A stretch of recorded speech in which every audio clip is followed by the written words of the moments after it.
সুপ্রিয় শ্রোতা বন্ধুরা, আমার আজকের নিবেদন মানিক বন্দ্যোপাধ্যায়ের একটি অসাধারণ ছোট গল্প প্রৌঢ়ের বউ।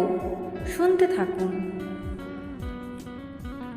রসিকের প্রৌঢ়ত্বের সবচেয়ে বড় প্রমাণ এই মৃত্যু ভয়, মরণের অবিরাম গুঞ্জন। আমি আসিতেছি, আমি আসিতেছি। শুনিয়াও না শুনিবার সতেজ উদ্ধত্ত ঝিমাইয়া পড়ায় এই বয়সে মানুষের প্রথম খেয়াল হয়। দূর হইতে মরণ আশ্বাস দিয়া বলিতেছে, এখনো সময় হয় নাই, একটু অপেক্ষা করো। মরণের স্বাদ পাইতে পাইতে বৃদ্ধ ভাবে, দেরি আছে, এখনো দেরি আছে। জীবন বিস্বাদ হওয়ায় প্রৌঢ় ভাবে, হায়, দিন যে আমার ফুরাইয়া আসিল। তাই রসিক ভাবিত, দুদিনের জন্য কচি একটা মেয়েকে বউ করিয়া বাড়িতে আনা উচিত হইবে না। কেবল তাই নয়, ছেলে মানুষ বউ নিজে কত ছেলে মানুষই করিবে, আর তার কাছে কত ছেলে মানুষই আশা করিবে, ভাবিলেও রসিকের বড় অস্বস্তি বোধ হইত। আর কি তার সে বয়স আছে? প্রতিদান দেওয়া দূরে থাক, অল্প বয়সী বউদের অন্তহীন ন্যাকামি হাসি মুখে সহ্য করিয়া চলাও কি তার পক্ষে সম্ভব হইবে? যে চলিয়া গিয়াছে সে ছিল জননী ও গৃহিণী, আসিবে একটি চঞ্চলা বালিকা। তার সঙ্গে কি বনিবে রসিকের? প্রয়োজন ছিল না, ইচ্ছা ছিল না। তবু একদিন রসিকের বিবাহ হইয়া গেল। একদিন অসময়ে তাকে অন্দরে ডাকিয়া সুলোচনা বলিল, এই মেয়েটিকে দেখো তো ঠাকুরপো, ওর নাম সুধারানী। রসিক থতমত খাইয়া বলিল, তাই নাকি? তা বেশ তো। কচি খুকি নয়, বেশ বড়সড় মেয়েটি, মুখখানা গম্ভীর, মেঝেতে জাকিয়া বসিবার ভঙ্গিতে কেমন একটু গিন্নি গিন্নি ভাব আছে। রসিক তো জানিত না সুলোচনাই সুধারানীকে চওড়া কালো পাড় শাড়িখানি পরাইয়াছে। কানের দুল খুলিয়া ফেলিয়া বালা আর অনন্ত পরাইছে। চুলের জটিল বিন্যাস নষ্ট করিয়া মাঝখানে সিথি কাটিয়া পিছন দিকে টানিয়া বাঁধিয়া দিয়াছে। আর ধমক দিয়া বলিয়াছে, মুখ হাড়ি করে বসিয়াছ বাছা, একটু যদি লজ্জা করবে আমার দেওরকে দেখে, একটু যদি চঞ্চল হবে। সুধারানীকে রসিকের তাই মন্দ লাগিল না। তারপর সুলোচনার কাছেই শোনা গেল, মেয়েটার নাকি বয়স হইয়াছে অনেক, গরিব বাপ নাকি বিবাহ দিতে পারে না, 20 পার হইয়া মেয়ে তাই হইয়া গিয়াছে বুড়ি। সময় মতো বিবাহ হলে একদিনে 3 ছেলের মা হতো ঠাকুরপো। বিবাহ করার জন্য এতদিন সকলের অনুরোধ উপরোধ যথারীতি চলিতেছিল। সুলোচনার ব্যবস্থাতেই বোধ হয় এবার সেটা দাঁড়াইয়া গেল রীতিমতো আক্রমণে। রসিক হার মানিয়া বলিল, তবে তাই হোক। সুধারানীকে দেখার জন্য হার মানার ইচ্ছা তার কতটুকু জাগিয়াছিল বলা কঠিন। এমনই কপাল সুধারানীর। প্রথমবারের আলাপে প্রথম শব্দটিকেই সে রসিকের মন বিগড়াইয়া দিল।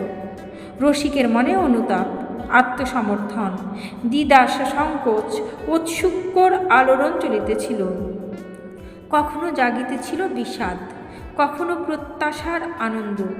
নিজেকে নিয়েই সে বড় ব্যস্ত হইয়াছিল। একদিন রাত প্রায় 11টার সময় বাহিরের ঘরে কাজ করার নামে সে আকাশ পাতাল ভাবিতেছে। ধীরে ধীরে সুলোচনা ঘরে আসিয়া বলিল, ঠাকুরপো, একটিও নাকি কথা কওনি বউয়ের সঙ্গে? 1টা 2টো পর্যন্ত নাকি কাজ করো এখানে? ছি ঠাকুরপো, ছি! এমন করে কি কষ্ট দিতে আছে ছেলে মানুষের মনে? ঘরে লুকিয়ে চুপি চুপি আজ কাজ ছিল। ভালো উদ্দেশ্যই সুলোচনা বানানো কথাটা বলিয়াছিল, কিন্তু ফলটা হইল বিপরীত। রসিক ভাবিল, ছেলে মানুষ কাঁদিতেছিল, কি সর্বনাশ! এতটুকু যার ধৈর্য নাই, তার কাছে তবে আর কি আশা করা চলিবে? তবু বিবাহ যখন করিয়াছে, মেয়েটির মনে কষ্ট না দেওয়াই কর্তব্য বিবেচনা করিয়া রসিক আজ প্রথম রাত 1টার আগে সুধারানীকে ঘুমে অচেতন হইয়া পড়িবার সুযোগ না দিয়াই ঘরে গেল। ভাবিল সুধারানীকে বুঝাইয়া দিবে। এসব অবহেলা নয়, আদর যত্ন স্নেহ মমতার অভাব তার হইবে না। তবে রসিক বুড়া হইয়া পড়িয়াছে কিনা মানাইয়া চলিতে হইলে সুধারানীর একটু ধীর স্থির শান্ত না হইলে চলিবে কেন? খাটের এক প্রান্তে পা ঝুলাইয়া সুধারানী বসিয়াছিল। আস্তে আস্তে দুলাইতেছিল দুটি পা, হয়তো আনমনে, নয়তো অভ্যাসের বশে। একিতে তাকে দেখিলেই মনে হয় কার যেন সে প্রতীক্ষা করিতেছে। তার উপর ঠিক তার বড় মেয়েটির মতো দুপাশে হাত রাখিয়া বসিয়া পা দুলাইতে দেখিয়া রসিক হতাশ হইয়া গেল।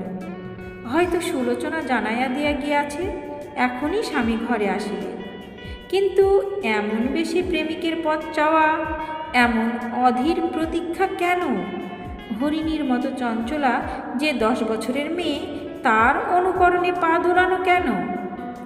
রসিককে দেখিয়া সুধারানী একটু জড়সড় হইয়া বসিয়া সামান্য একটু বেশি লজ্জা করিতে সুলোচনা বারণ করিয়া দিয়াছে। রসিক গম্ভীর মুখে হাত দুই তফাতে বসিল, সভায় আসন গ্রহণ করার মতো আড়ম্বরের সঙ্গে। কি বলিয়া কথা আরম্ভ করা যায়? এত জ্ঞান বুদ্ধি অভিজ্ঞতা রসিকের, এত ধীর স্থির শান্ত তার প্রকৃতি। একটি তরুণীর সঙ্গে কথা আরম্ভ করিতে গিয়া বিন্দু বিন্দু ঘাম কি দেখা দিল রসিকের কপালে। হায় রে কপাল! 17 বছর আগে বিবাহের রাত্রেই প্রমীলার সঙ্গে কথা বলিতে গিয়া তার তো কথা খুঁজিতে হয় নাই। ঘর খালি হওয়া মাত্র চাপা গলায় মহাকাব্যের ছন্দে আদরের সুরে আপনা হইতেই যেন উচ্চারিত হইয়াছিল, কেমন লাগছে, এখন থেকে তুমি আমার হয়ে গেলে। অনিশ্চয়তার বিপন্ন মানুষের মতো চিবুকে আঙ্গুল ঘষিতে ঘষিতে শেষে রসিক বলিল, তোমায় কটা কথা বলবো সুধা। সুধা কিছুই বলিল না। আমার বয়স হয়েছে, তোমার হয়তো আমাকে ঠিক পছন্দ হয়নি। শুনিয়া চেষ্টা করা গম্ভীর মুখে কি দুষ্টামি ভরা হাসি যে দেখা দিল সুধারানীর। কানের দুলে আলোর ঝলক তুলিয়া মাথা নিচু করার পলকটির মধ্যে মানুষকে মর্মাহত করা কি তীক্ষ্ণ চকিত দৃষ্টিতেই একবার সে চাহিয়া নিল রসিকের চোখের দিকে। অস্ফুট স্বরে সে বলিল, ধ্যাৎ। রসিক নীরবে তার কাজের ঘরে চলিয়া গেল। যখন মনে হইল এতক্ষণ সুধার পক্ষে জাগিয়া থাকা অসম্ভব, তখন ফিরিয়া গেল না, কাজের ঘরেই শুইয়া রহিল। প্রমীলার আমলেও এ ঘরে তার জন্য একটি বিছানা প্রস্তুত থাকিত, যদিও তখন এ বিছানায় সে ঘুমাইত কদাচিৎ। এ ঘরে রাত কাটানোর ব্যবস্থা অবশ্য স্থায়ী করা গেল না। লোকে বলিবে কি, কাজের নামে এখানে অনেক রাত পর্যন্ত কাটানো চলে। বিশেষ কাজের নামে মাঝে মাঝে 2-1টা রাত কাবার করাও চলে। কিন্তু ফাজিল একটা মেয়ে বউ হইয়া অন্দরে প্রমীলার শয়ন ঘরটি দখল করিয়াছে বলিয়া সে ঘরটিকে তো জীবন হইতে একেবারে ছাটিয়া ফেলা যায় না। পুরো রসিকের পক্ষে ওই রকম ছেলে মানুষই করা অসম্ভব। ফাজিল বউটাকেও একেবারে বাদ দিয়া দিন কাটানো যায় না। বিশেষত সুলোচনা যখন আছে এবং কোমর বাঁধিয়া রসিকের পিছনে লাগিয়াছে, নানা ছুতোই সুলোচনা সুধারানীকে রসিকের কাছে পাঠায়। এমন অবস্থায় সৃষ্টি করে যে রসিকের দৈনন্দিন জীবনের অনেকগুলি খুঁটিনাটি প্রয়োজন সুধারানীকে ছাড়া মিটিবার কোনো উপায় থাকে না। তার ফলে সুধারানীর অস্তিত্ব রসিকের কাছে খানিকটা অভ্যস্ত হইয়া যায়। টুকরা টুকরা সান্নিধ্যে বাহিরের একটা সহজ সম্পর্ক তাদের মধ্যে গড়িয়া ওঠে। ছোট বড় অনেক উপলক্ষে প্রশ্ন আর জবাবের ধাঁচের আলাপ আলোচনাও চলে, কিন্তু আর কিছুই হয় না। মধ্যস্থের চেষ্টায় কবে কোন স্বামী স্ত্রীর মনের মিল ঘটিয়াছিল। চাঁদের আলো, ফুলের গন্ধ, ফাল্গুনের হাওয়া, রাত জাগা, বাজে কথার কাব্য, এইসব চিরকালের মধ্যস্থ ছাড়া। সুলোচনা বলে, ব্যাপার কি বলো তো ঠাকুরপো, সুধাকে তোমার পছন্দ হয়নি? রসিক বলে, বুড়ো বয়সে আবার পছন্দ অপছন্দ, তবু ব্যাপারটা কি শুনি না, না হয় বললেই আমায়। সুধা বড় ফাজিল বউঠান, ফাজিল মেয়ের সঙ্গে ইয়ার্কি দেবার বয়স কি আমার আছে? আজ বাদে কাল চোখ বুঝবো আমি। সুলোচনা এবার রাগ করিয়া বলে, ফাজিল? সুধা ফাজিল? একটা 7 ছেলের মা বুড়িকে এনে দিলে তুমি সুখী হতে? না, 7 ছেলের মাও কিন্তু একটু আধটু ফাজলামি করে ঠাকুরপো, আর 10টা মানুষের মতো, তোমার মতো গণেশ ঠাকুর সবাই নয়। সুলোচনার রাগ দেখিয়া রসিকের মনের অশান্তি বাড়িয়া যায়। মাঝে মাঝে ইচ্ছা তো করে তার সুধারানীকে বউয়ের মতো আদর করিতে, কিন্তু অনেক দিন আগে প্রমীলার সঙ্গে যে ছেলে মানুষই খেলার আবছা স্মৃতিটুকু শুধু মনে আছে, আজ সে খেলার অভিনয় প্রারম্ভ করার কথা ভাবিলেই তার যে ভয় হয়, বৃত্তৃষ্ণা জাগে। মনে হয় দূরে বসিয়া থাকিলে যার মুখখানি বিষণ্ণ হইয়া থাকে, গম্ভীরভাবে তাদের সম্পর্কের গভীর সমস্যার কথা তুলিলে যে দুষ্টামির হাসি হাসে, কাছে গিয়া বসিলেই যার লজ্জা সংকোচ ভীরুতার অসহ্য ন্যাকামি দেখা দেয়, অপুট একটু সেবা যত্নের চেয়ে সর্বাঙ্গের লাবণ্য, মুখের কথা আর চোখের চাহনি দিয়া যে দিবারাত্রি মন ভুলানোর চেষ্টা করে, তাকে আপন করিতে গেলে সং সাজিতে হইবে, অভিনয় করিতে হইবে হাস্যকর। অন্য কিছুতে সুধারানীর মন উঠিবে না, আর কোনো খেলা সে বুঝিবে না। প্রমীলার সঙ্গে যে খেলা তার চরিত শেষের দিকে, তার গাম্ভীর্য, গভীরতা আর মাধুর্যের খবর তো সুধারানী জানে না। সাংসারিক সমস্যার আলোচনা যে চটুল প্রেমের কাকুলির চেয়ে প্রীতিকর হইতে পারে, বুঝাইয়া বলিতে গেলে সুধারানী মুচকি মুচকি হাসে। প্রমীলার প্রথম বয়সেই সেই গা জ্বালানো হাসি, চুম্বন ছাড়া আর কিছু দিয়াই যে হাসি মুছিয়া নেওয়া যাইত না। সুলোচনা যতই চেষ্টা করুক, রসিক তার মনের বিরাগ জয় করিয়া কোনো মতেই নতুন বউয়েকে কাছে টানিতে পারে না, এবং এমনিভাবে দিন কাটিতে থাকে। সুধারানীর মুখের বিস্ময় ও বিষাদের ভাব ঢাকিয়া ক্রমে ক্রমে এক দুর্বোধ্য অন্ধকার ঘনাইয়া আসিতে থাকে। কাজের ঘরে প্রতিদিন রাত্রি 1টা পর্যন্ত জাগিয়া থাকিতে প্রথম প্রথম রসিকের কষ্ট হতো। মাঝে মাঝে বিছানা শুইয়া কাজ করিতে গিয়া কখন ঘুমাইয়া পড়িত, খেয়ালও থাকিত না। তারপর কিভাবে তার সে স্বাভাবিক ঘুমের ঘোর কাটিয়া গিয়াছে, এখন আর ঘুম আসে না, ঘুমাইতে চাহিলেও নয়। জাগিয়া থাকার জন্য তাকে আর কোনো চেষ্টাই করিতে হয় না। একসময় মাঝরাত্রি পার হইয়া যায়, বাড়ি আর পাড়াটা ধীরে ধীরে নিঝুম হইয়া আসে। এই ঘরে শুধু জাগিয়া থাকে রসিক একা। মাথার মধ্যে মৃদু যন্ত্রণা বোধ হয়, 2 চোখ জ্বালা করিতে থাকে, কিন্তু ঘুম আসে না। সমস্ত জগৎ চারিদিকে ধীরে ধীরে ঘুমাইয়া পড়িতেছে অনুভব করিতে করিতে নিজের চিন্তা আর কল্পনার জগৎ যেন স্পষ্ট আর উজ্জ্বল হইয়া উঠিতে থাকে। প্রমীলার জন্য তখন রসিকের বড় কষ্ট হয়। অবুঝ শিশুর মতো তার মন ফিরিয়া চায় প্রমীলাকে। সমস্ত জগতের বিরুদ্ধে একটা যুক্তিহীন ক্রোধ অভিযোগ জাগিয়া ওঠার সঙ্গে তার মনে হয় প্রমীলা থাকিলে এত রাত পর্যন্ত জাগিতে দিত না, জোর করিয়া বিছানায় শোয়াইয়া দিত, শুধু কপালে হাত বুলাইয়া ঘুম আনিয়া দিত তার চোখে। অন্দরের ঘরে গিয়া সুধারানীকে ঘুমাইয়া থাকিতে দেখিয়া রসিকের সর্বাঙ্গে যেন আগুন ধরিয়া যায়। ইচ্ছা হয় লাথি মারিয়া ঘুম ভাঙ্গাইয়া তাকে ঘরের বাহির করিয়া দেয়। স্বামীর আগে যে ঘুমাইয়া পড়ে, স্বামীকে যে ঘুম পাড়াইতে জানে না, সে কি মেয়ে মানুষ, সে কি বউ? সেদিন রাত্রি সবে 10টা বাজিয়াছে। পাড়ার একজন গল্প করিতে আসিয়াছিল। হাতের আড়ালে তাকে হাই তুলিতে দেখিয়া রসিক আশ্চর্য হইয়া বলিল, শরীর খারাপ নাকি হে? না, দুপুরে ঘুমোইনি, ঘুম পাচ্ছে। একটু পরে আরেকবার হাই তুলিয়া সে চলিয়া গেল। রসিক ভাবিল, কোনো ছুতোই মানুষটাকে অনেক রাত পর্যন্ত আটকায় রাখিতে পারিলে ঘুমের সঙ্গে তার লড়াইটা দেখা যাইত। মাঝরাত্রে নিদ্রাহীন চোখে তার জাগিয়া থাকার কসরত দেখিয়া একটু কি আমোদ পাওয়া যাইত না? তাছাড়া ঘুম হয়তো সংক্রামক। চোখের সামনে ঘুমে একজনকে দেহ অবসার চেতনাচ্ছন্ন হয়ে আসিতেছে দেখিয়া তার চোখেও হয়তো একটু আবেশ আসিত ঘুমের।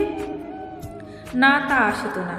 সুধারানীকে ঘুমে অচেতন হইয়া পড়িয়া থাকিতে দেখিয়াও কি একদিন তার ঘুম আসিয়াছে? কাজে আর মন বসিল না, উৎসাহ নষ্ট হইয়া গিয়াছে। চেয়ারটা একটু পিছনে ঠেলিয়া দিয়া হেলান দিয়া বসিয়া টেবিলে পা তুলিয়া দিল। ঠিক সামনেই দেয়ালের গায়ে বড় একটা ফটো টাঙ্গানো।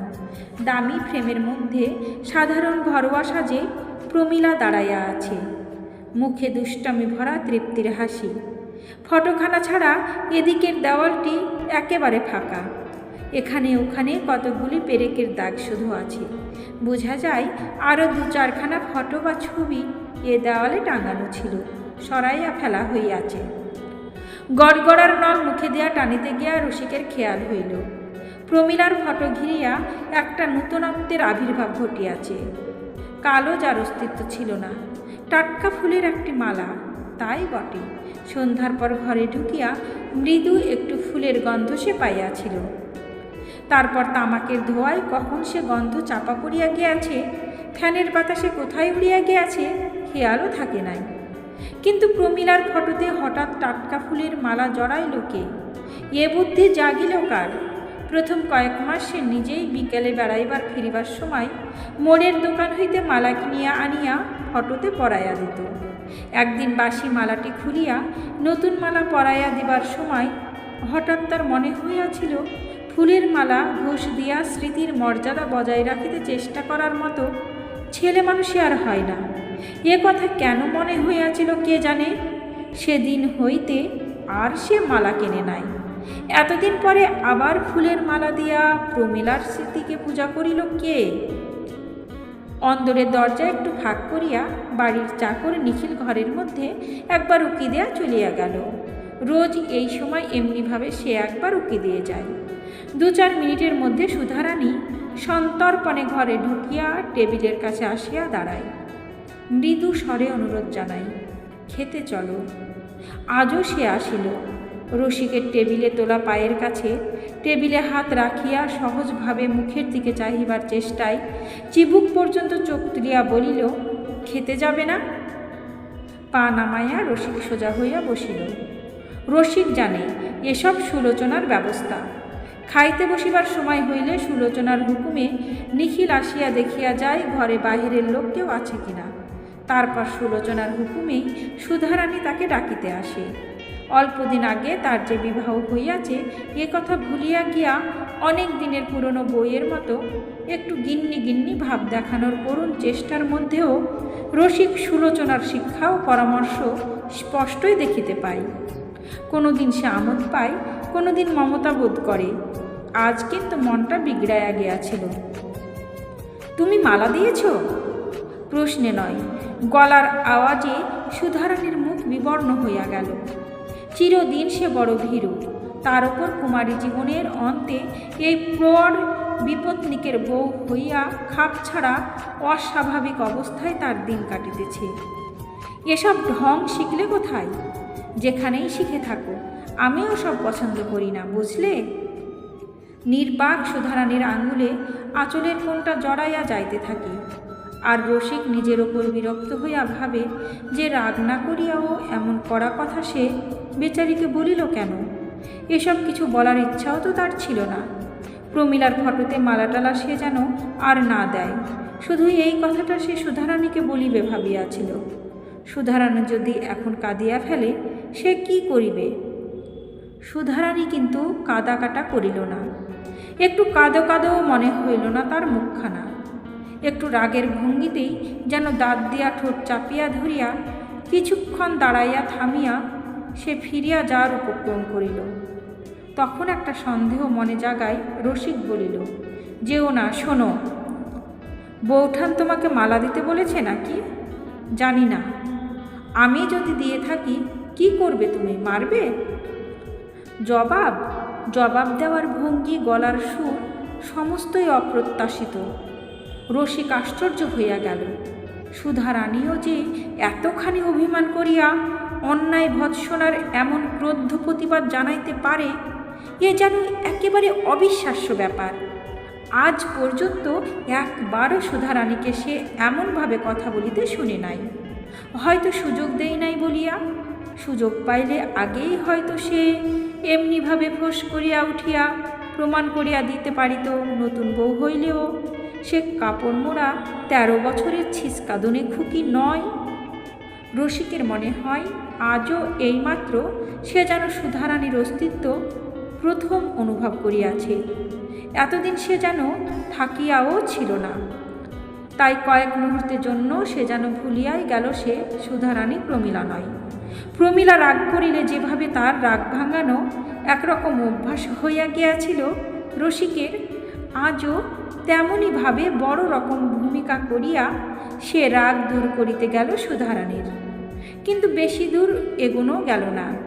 হাত ধরিয়া প্রাথমিক আদরের ভোতা কয়েকটা কথা বলিতে আরম্ভ করিয়াই সে চাহিয়া দেখিল সুধারানীর গাল বাহিয়া টস টস করিয়া জল পড়িতেছে।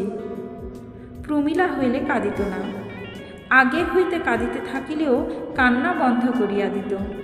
মুখের মেঘ কাটিয়া হাসি ফুটিতে হইত, সময় লাগিত অনেকক্ষণ, কিন্তু চোখের জল ফেলিয়া সে ন্যাকামি করিত না। সুধারানীর ছেলে মানসিক কান্না সচেতন করিয়া দেওয়ায় রসিক অপ্রস্তুত হইয়া থামিয়া গেল। সোহাগের কথা বন্ধ করিয়া ভদ্রতা করিয়া বলিল, খিদে পেয়েছে, চলো খেয়ে আসি। রান্না হয়নি? সুধারানী চোখ মুছিয়া বলিল, হয়েছে। রাগ করলে? রসিক জবাব দিল না। কদিন আগে তার ক্রন্দনশীলা 10 বছরের মেয়েকে সান্ত্বনা দিতে দিতে হঠাৎ থামিয়া যাওয়ায় সেও এমনিভাবে ভয়ে ভয়ে জিজ্ঞাসা করিয়াছিল, রাগ করেছ বাবা? বলিয়া বাপের রাগের ভয়ে নিজের কান্না সে বন্ধ করিয়া দিয়াছিল। সমাপ্ত। গল্প প্রৌঢ়ের বউ। কলমে মানিক বন্দ্যোপাধ্যায়, কণ্ঠে আমি রোজি।